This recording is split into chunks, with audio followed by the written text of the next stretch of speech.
This is the Smallmouth Crush Podcast Season 2. If you're a hardcore angler, you've come to the right place. Some of the top local and regional anglers in North America. Anglers who consistently finish near the top in both largemouth and smallmouth bass fishing tournaments. Travis and his guest will discuss techniques and strategies used to help these anglers stay so consistent and help you become a better angler and gain an edge on your body of water. And now, here's your host of the Smallmouth Crush Podcast, Travis Manson. Hello, welcome to the Smallmouth Crush Podcast. My name is Travis Manson, and we got another great guest talking with some of the top local regional tournament bass anglers across North America. I'm excited. This is going to be some real good information for everybody. I hope you're enjoying the Smallmouth Crush Podcast Season 2. Had a lot of great guests so far, learning a ton of information. And I'm glad we can bring some of this information to the viewers out on YouTube, as well as all the different podcast platforms out there. Before we get into the show, let's talk about The Real Shot. It's easily becoming the go-to shop for bass anglers. They have a wide variety of different baits, top brands like Megabass, Jackal, Evergreen, Z-Man, Daiwa, Shimano, Dirty Jigs, Kitech, heck, even Guggen baits, St. Croix rods, and so much more. The Real Shop's easy-to-shop website will make selecting the exact product you need super easy with fast same-day shipping. They'll help you get your product in your tackle box before your next tournament or big bass adventure. So anytime you need to find the latest in bass gear or your favorite trusted baits, make sure to check out therealshot.com. Use my promo code SmallmouthCrush15. You can get 15% off your first order, which is a super, super cool deal. And we certainly appreciate The Real Shot for their support with Season 2. Here we go. Robbie, how are you doing? I'm doing good, man. How are you doing? Good, man. I'm excited to talk because you've had a lot of success when it comes to bass fishing, and you got some really good strengths when it comes to fishing tournaments and how you approach things. So I'm excited to get into that. But before we go there, Robbie, if you could just take a moment to give some of the viewers, some of the listeners that may not be familiar with yourself, a little bit of background, where you're from, some of the areas of bodies of water that you fish, and what you have going on this year. Yeah, so I started fishing, as a kid. I'm from Maryland. I've always been in the Charles County area. I'm still in the Charles County area. So the Potomac River has been, something I fished my entire life from a kid growing up, even, just now every day. Started, doing a lot of ponds and just fishing from piers and stuff on the river, and, started catching largemouth. I was like, I want to do this. Had a couple friends, started doing some team tournaments, and I got addicted from the team tournaments on. And I was like, I want to do some BFLs, and I just kept at it. And all the way up until this year, I probably fished the most this year that I have in a long time. Usually try to do one division for points a year, just to see where I can kind of fall. And I did 2 years in a row. I made it to the All-American back-to-back. And this year I fished 3 trails. I did the Piedmont division, the Shenandoah division, and the ABA Maryland division. I ended up winning that as a co-angler, angler of the year in the ABA. I got second in the Shenandoah and 4th in the Piedmont. I had a really good year, and I'm starting to kind of expand on the lakes that I go to and just kind of getting in my own thing and really, really, really feeling it. Now, a lot of people don't know you do both, right? Boater and non-boater as far as tournaments and events across that region. Absolutely. I started strictly as a co-angler. I had a boat. You get to fishing with a few guys and you're like, man, I could go do this on my own. And you really just think, okay, I can do this. So I had a boat. Started fishing as a boater, and I realized how much time these guys have to put in as a boater and taking off of work and being able to be on a body of water to learn it before a tournament. And I didn't have that time off. So I had some success as a boater, especially around here. Won a BFL, second, just, kind of all around. But if I felt like I needed to get in a tournament as a co-angler, just jump in it as a co-angler. But being able to go from the front of the boat into the back of the boat, it gives you a whole different, perspective as how these guys do it and what they have to control with the boat and the weather and where you're going and just everything that plays into it. Out the back of the boat, you're able to just get in the back and just do your thing. You can go fishing, and it just really put me in a different mindset as far as being able to fish confidently, wherever I am out of the back of somebody's boat from being in the front of the boat. Makes a big difference for somebody that's never been up there and they think, you can do everything from the back of the boat if you just jumped in the front. It's a little bit more to it than you think. So what would you say your strengths when it comes to fishing would be? As far as a bait, it would probably be a chatterbait. And then anytime I can get it with that, I can fish around wood. I'm not scared to throw it around rocks or grass. I really, learned how to dial those baits in with different trailers. I switch colors in a heartbeat. If I don't feel confident in the color that's going, I'll go from white to green pumpkin to black and blue in a matter of a few casts. I'm not afraid to switch that color.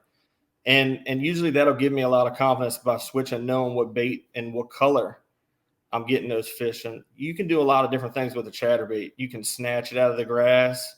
You can throw it into pads. You can reel it down rocks. You can skip it under docks. Even in the grass and stuff like that, you can yo-yo it or fish it a little different. Sometimes they trigger a different bite.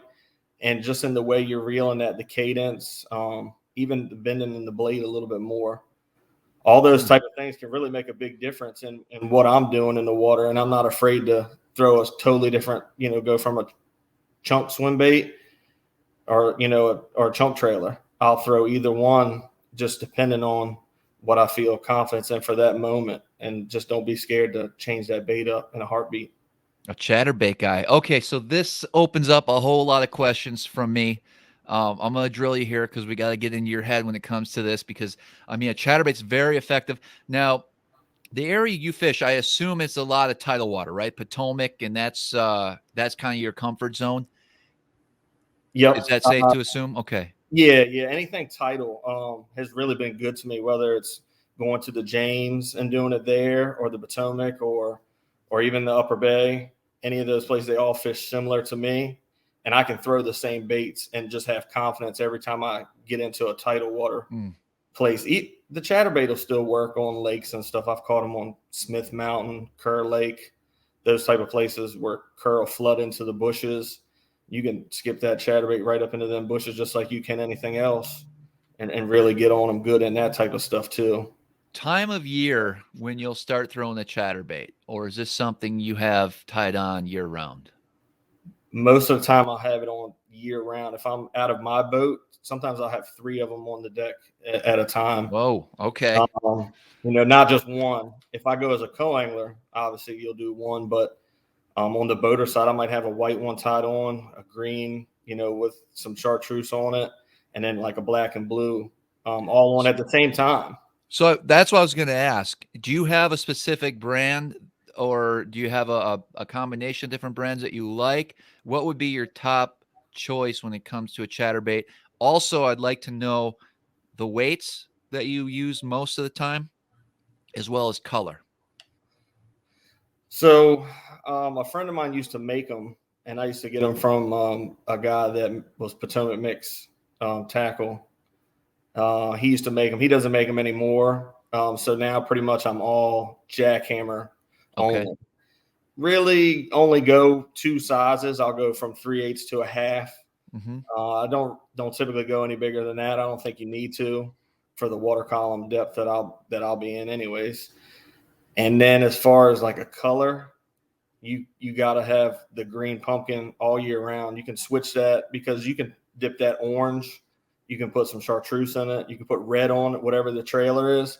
That's just a standard. You got to have it on if you're going around here in the tidal water. But it's easy to modify that just from being able to put a little bit of spike it on it in different colors. Okay.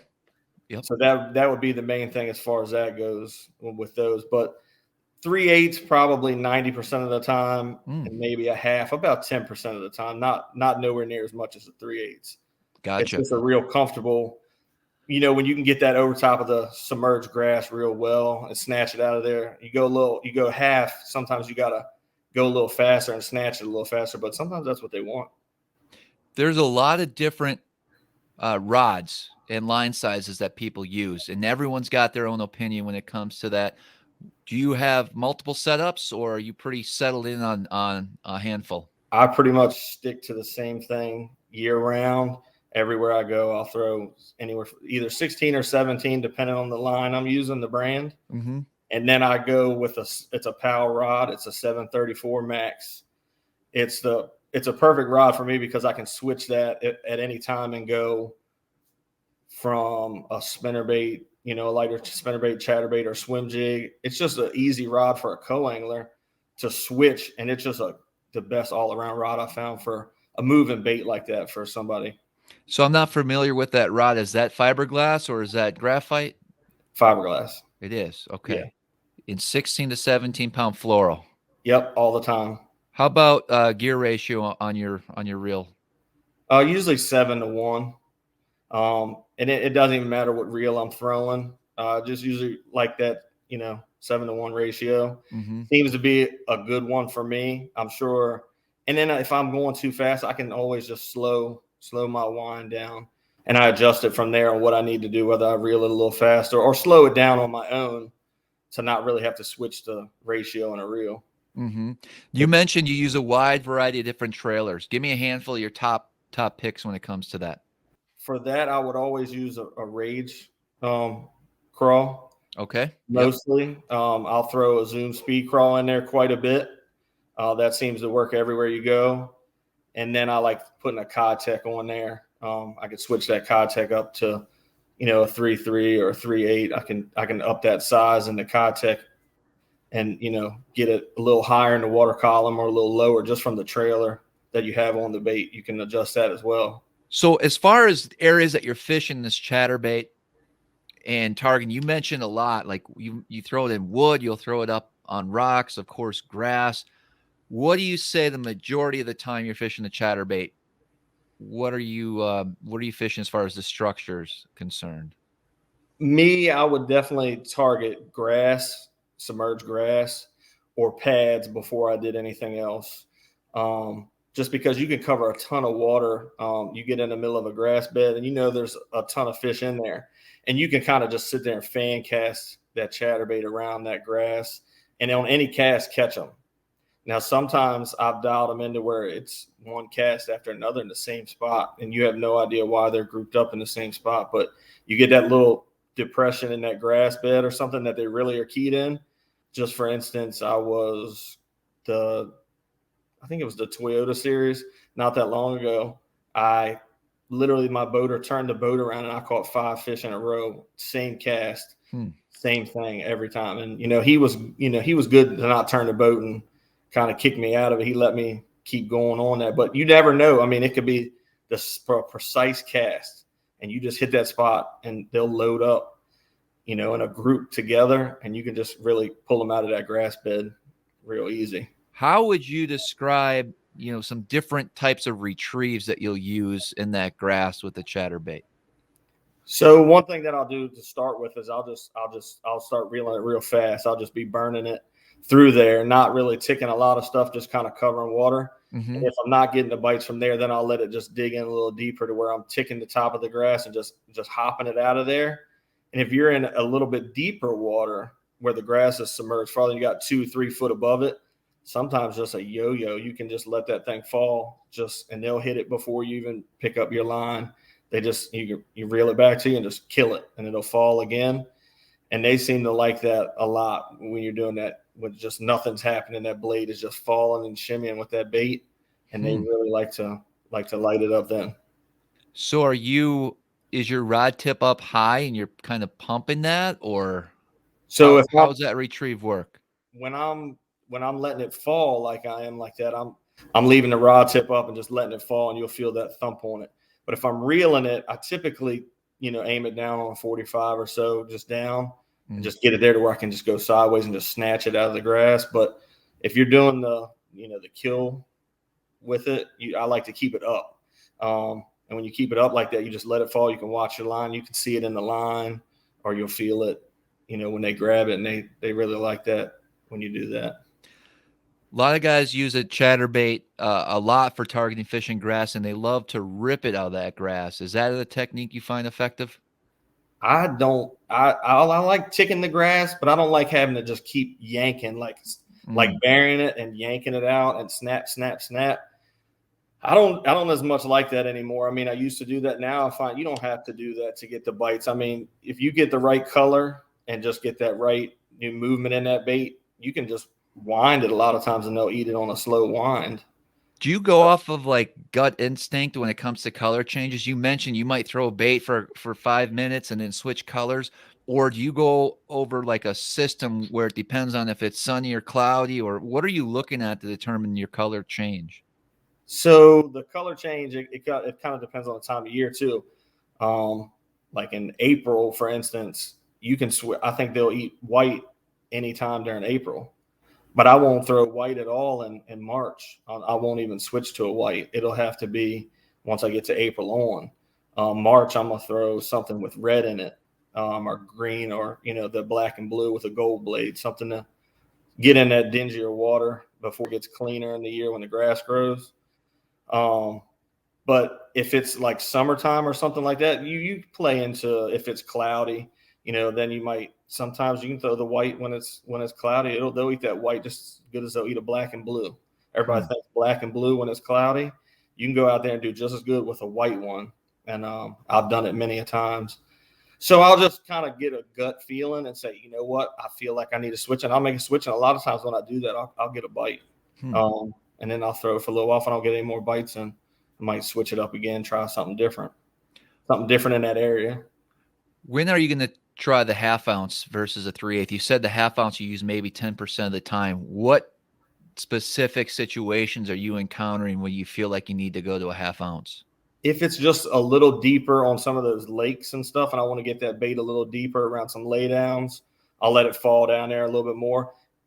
You also can do that on the grass, depending on, the level of the water. If you got a high tide over some grass, you might have, 2 foot. But if you got a low tide, obviously there's no chance of using that 1/2. So I like to just base it off of that's another thing where it's just on the tide level on the rivers on where I put that bait, just depending on how much clearance I have.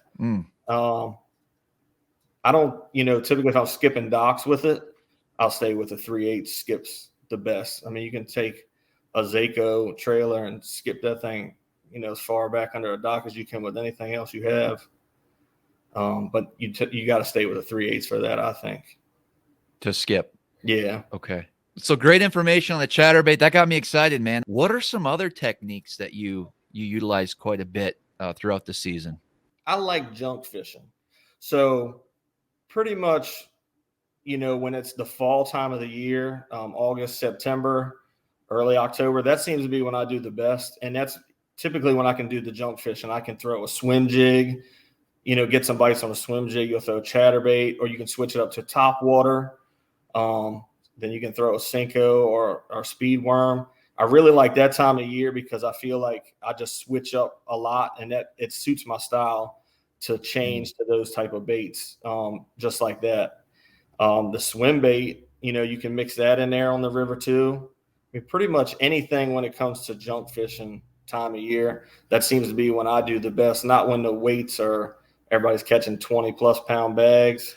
That's a tough time of the year, really almost anywhere in the country, especially tidal water. That August, September, the fish have been beat up. What do you think happens? Why is it so tough that time of year? What's your opinion on that? On the Potomac where I fish the most, I think it's the abundance of grass there, along with being pressured. But now we have so much hydrilla out there. You have fields of it. I mean, it's just like you couldn't imagine how many fish are buried in that stuff. They don't have to come out of that. There's enough bait and oxygen moving through the water to keep them in there. And then typically you'll see people, the bite will pick up real good when that grass starts to break apart, because then people can get to some spots that they weren't able to get to in August, and in September. But late September, early October, you get that die off and that grass breaks apart. You'll see the weights and more fish being caught, because people can access where those fish were and you weren't able to get to it before. You had to wait and hope they came out to you. That's one thing that that I've noticed fishing tidal waters is the fact that the hydrilla is really taking over. And what are your thoughts on that? Are you glad it's like that? I mean, do you wish it was back how it used to be, or will it get back how it used to be? Does that change from year to year, or are we kind of stuck with massive mats of hydrilla now? When I first started fishing, we had tons of milfoil, and that was awesome because you could go punch or flip the milfoil mats, and pretty much it was your game. You could do what you wanted to do. If you want to throw a frog across the top of it, if you wanted to bring a bait by it, I mean, they were easy pickings when you had those milfoil bushes there like that. But now that that's gone, it seems you have to stick with there's a little bit of it out there, but not a ton. You have to go to the stargrass or the hydrilla. Everybody tells me that it's going through a cycle and it's going to come back, but the other stuff is here, and I don't think it's going anywhere. It's just too much of it now. I don't think it's going to leave. So junk fishing, doing a lot of stuff. So you're always using a lot of different techniques and baits. I need to know what's a technique that you would just cringe if you had to use, something that works, but you just avoid it for some reason. What is that? Dragging deep. It doesn't matter if I got to throw a Carolina rig or a football jig. I hate fishing when you get like 10 foot or deeper. Really when you get down there like 20 or 30 foot, that is not my game. And I hate that. I'm just like, wish we were on the bank somewhere. Right. But I haven't got that figured out. So to me, I don't have the confidence in that as I do, if I was fishing shallow or anything, skipping a dock or lay down. I'd rather be doing that. The deep bite, I haven't figured that out. I kind of hate that when I hear we got to do that. What's your favorite way to catch them? Like as far as your favorite bite or technique to use, like that's just a blast. Maybe not the most effective, but just what you'd love to do. If you could just go out there and have a fun day on the river, what would you be throwing? A frog. Frog. I love it when you get that good frog bite. It doesn't matter if I'm throwing like a ribbit style frog or a popping style or a walking frog. Any type of frog bite, when you get a good topwater bite, that's fun to me. I mean, you're not going to get them all in the boat, but it gets the excitement going because you just never know when one's just going to crush that thing. And they love to do that on the river. So that's probably my funnest way of doing it. What's your favorite style of frog? And what are some of the different ones that you use on a regular basis? I throw the horny toad a lot. That one's probably my favorite. And then if I go from there, it'd be a spro. I like the popping one and the walking one. It just depends on the situation you're in. If you're on a mat, obviously the popping one it's not going to work. You need to have a walking style one where you can just pull it across the mat.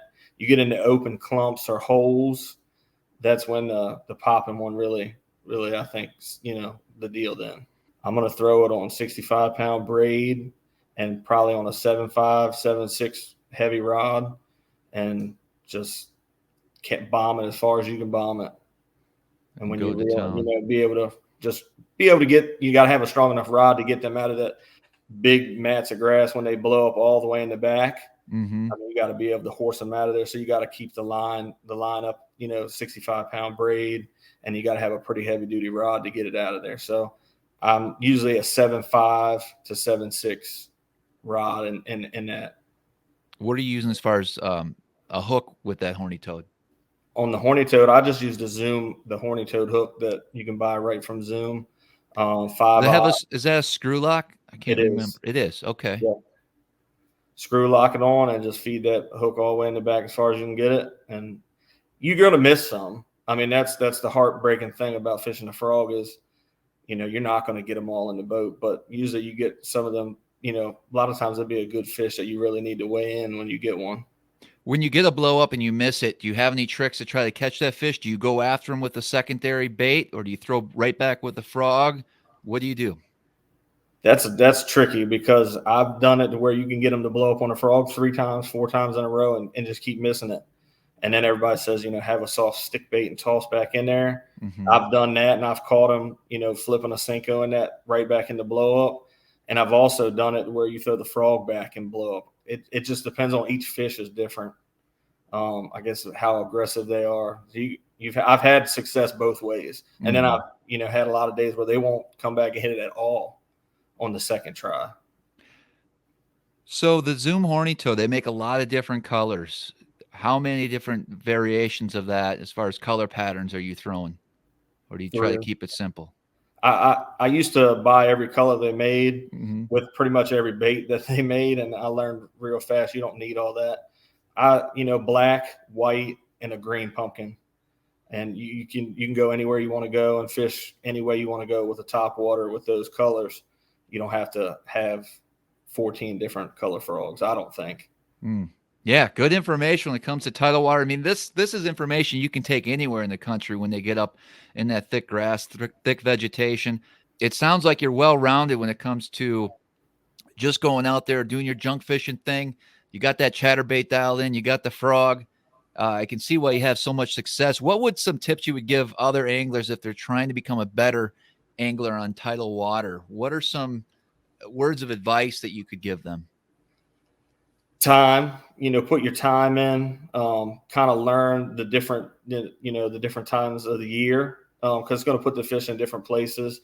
But once you figure out where they're going to be, they go back every year. It's not like there's a reason that they go to those spots and they key in on it for whatever reason.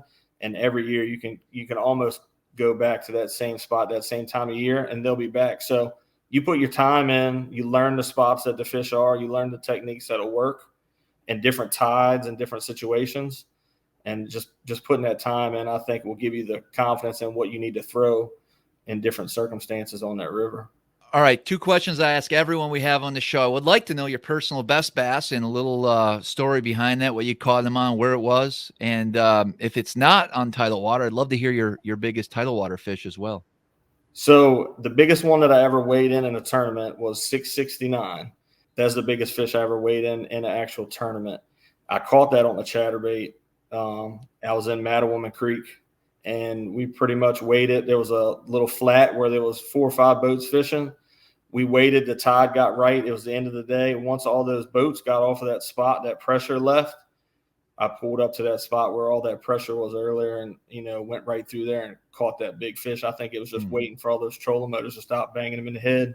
Right. They know when all them boats are there and when they're not. So just knew it was a good time to try it. The tide was right, low tide. And I went over there with the chatterbait and I caught that was the biggest one that I've ever weighed. I didn't even get lunker with it. No. But it was close. It's a good fish for the Potomac for sure. Yeah. That was a few years ago. It's hard to get them like that now. Right. They're few and far between on that size anymore on the Potomac. There's some out there, but you're not catching very many of them, I don't think. Right. Yeah, you're lucky if you can go a year and do something like that, right? Yep. Used to be able to go and catch, 3 or 4 of them that size in a year, a couple 6-pounders and just go through it. Now you're lucky you get one. I think if you get one in the 6-pound range a year, or bigger, closer to 7.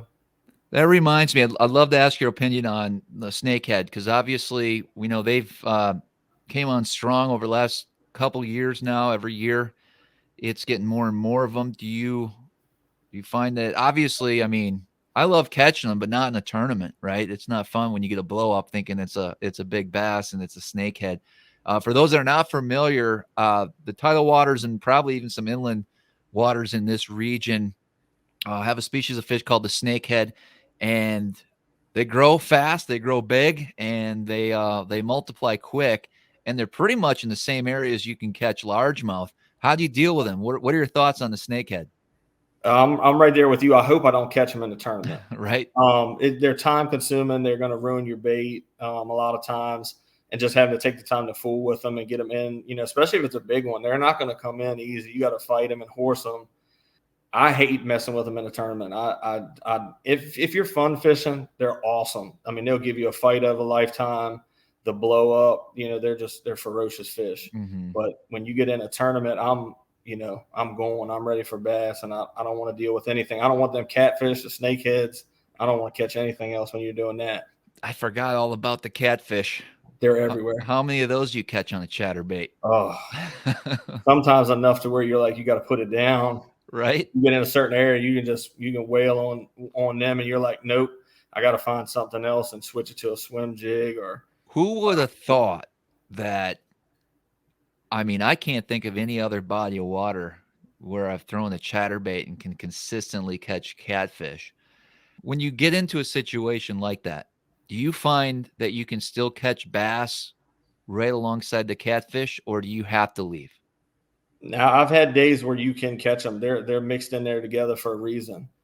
But you get those real big ones in there sometimes, and I think certain circumstances will push the bass away where you won't get the bites. Mm-hmm. But there's plenty of times where you're catching them, they're mixed in there with them. I mean, if you can sit there long enough and deal with the catfish to get the bass you want, I mean, it's worth it. But sometimes it's just, if you're catching like 9, 10 in a row and you ain't got a bite, then I'd rather leave. If you can deal with a couple and then catch a couple bass, couple catfish, I can deal with that. But when you're just one after another, I think it's time to pack up and move on.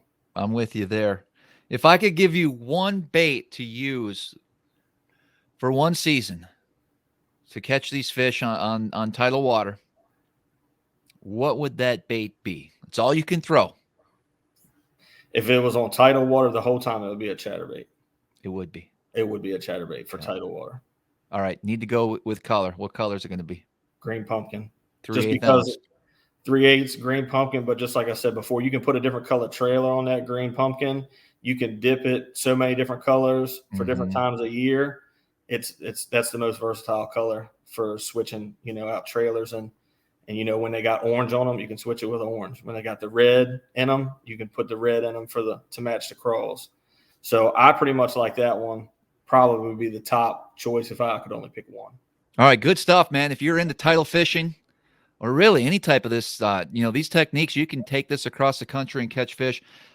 Really appreciate you coming on, Robby. A lot of great information. How can people follow you as far as what you're up to when it comes to tournaments and follow you on social media?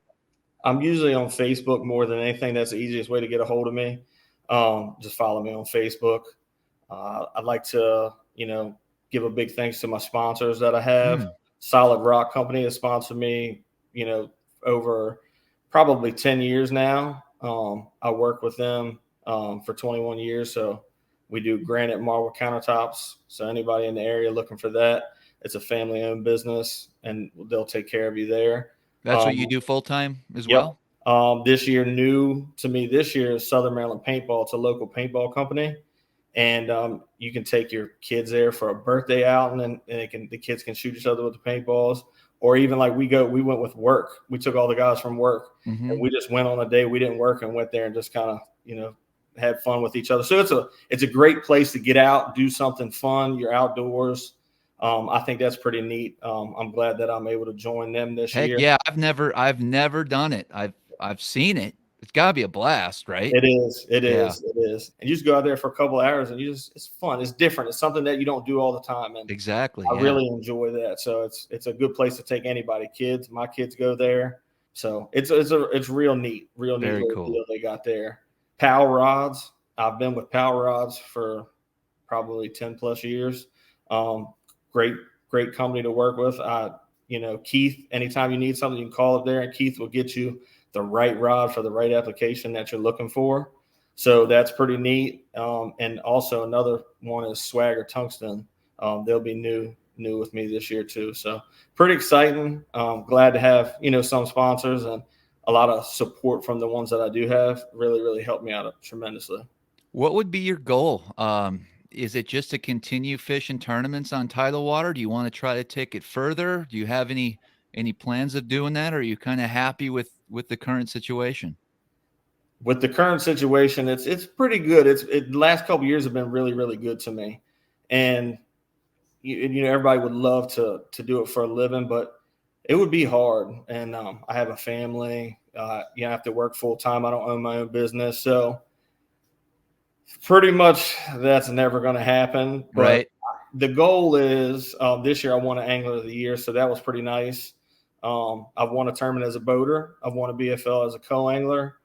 I'd really like to win like a regional level tournament, a regional or an All-American, something, a bigger event, or even a Toyota Series. I've been really close. Got a couple top fives in them. That'd be my goal, is to just win one of those big time tournaments. Man, sounds like some great goals, man. We wish you the best of luck. I really appreciate you coming on the show. A lot of great information. Thank you, man. I appreciate you having me on there. Awesome. And as always, guys, until next time, we'll see you on the water. Thanks so much for listening today. Make sure that you're subscribed to the show and follow us on Instagram at SmallmouthCrush. Also, the YouTube channel, SmallmouthCrush. And if you feel so inclined, please leave us a 5-star rating and comment with a review below. And as always, until next time, we'll see you on the water.